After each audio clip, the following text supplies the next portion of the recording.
Have you ever wondered why a single sleepless night turns some people into emotional monsters, while others stay completely unfazed? Imagine two people who haven't slept for more than a day. Both are exhausted. Both are running on caffeine and sheer determination. Both have been awake for roughly 26 hours. But by the next morning, something strange happens. One person becomes irritable, tense, and emotionally overwhelmed. Small inconveniences feel huge. A short text message feels rude. A minor mistake feels catastrophic. The other person is just as tired, but remains surprisingly calm. They're not feeling great, but they aren't falling apart emotionally. Here's the mystery. They lost the same amount of sleep. So why did their brains react so differently? Most people assume sleep deprivation affects everyone in roughly the same way. After all, if sleep is essential for emotional regulation, then less sleep should mean a worse mood for everyone. But psychology tells a more interesting story. Researchers decided to investigate why some people seem emotionally resilient after sleep loss, while others become much more vulnerable. To find out, they brought 28 healthy university students into a laboratory and kept them awake for approximately 26 to 30 hours. That's more than an entire day without sleep. The researchers then measured the participants' mood before and after the sleep deprivation period using a well-established psychological assessment called the profile of mood states. What they found was surprising. Some participants showed dramatic increases in emotional distress. They became more tense, more fatigued, more irritable, more angry. Others showed far smaller emotional changes despite experiencing exactly the same sleep deprivation. The difference wasn't how long they stayed awake. The difference appeared to be something psychologists call the locus of control. Now, despite the complicated name, the idea itself is actually very simple. Think about how people explain difficult situations. Imagine your car breaks down on the way to work. One person thinks, "This is frustrating, but what can I do next?"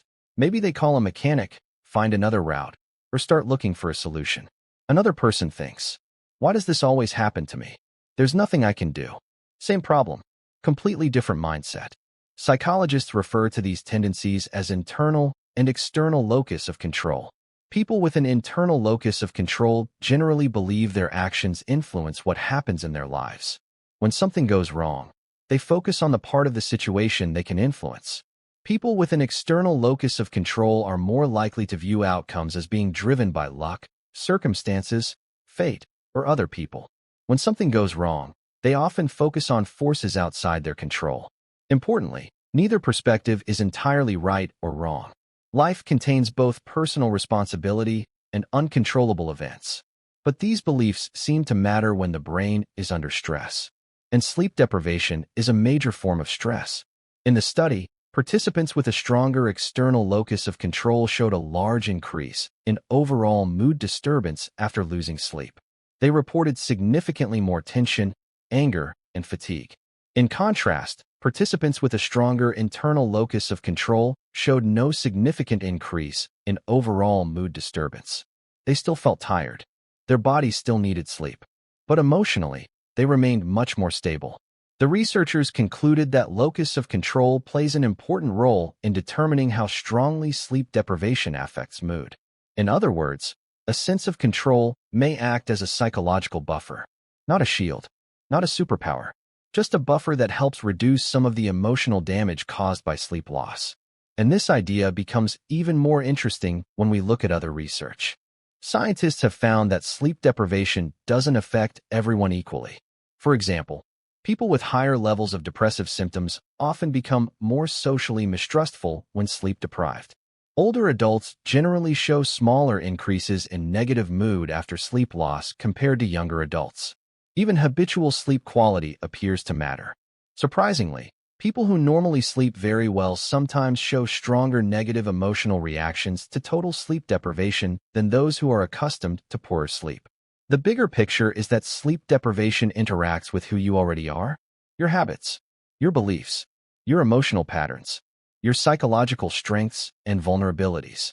Sleep loss doesn't create an entirely new person. It often amplifies what's already there.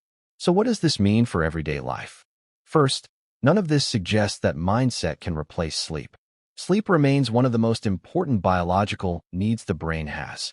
No amount of positive thinking can fully compensate for chronic sleep deprivation. But the research does suggest something valuable. The way you interpret your situation may influence how strongly sleep loss affects your emotions. The next time you wake up after a terrible night of sleep, notice the story you're telling yourself. Are you thinking, everything is going to be awful today? Or are you thinking, I'm tired? That's a fact.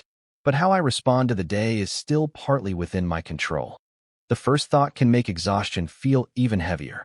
The second thought doesn't eliminate fatigue, but it may help prevent fatigue from taking control of your entire emotional world. Because sometimes resilience isn't about controlling everything that happens to you. It's about remembering that even when you're exhausted, there are still parts of the situation that belong to you. And according to psychology, that small sense of control may make a bigger difference than we once thought.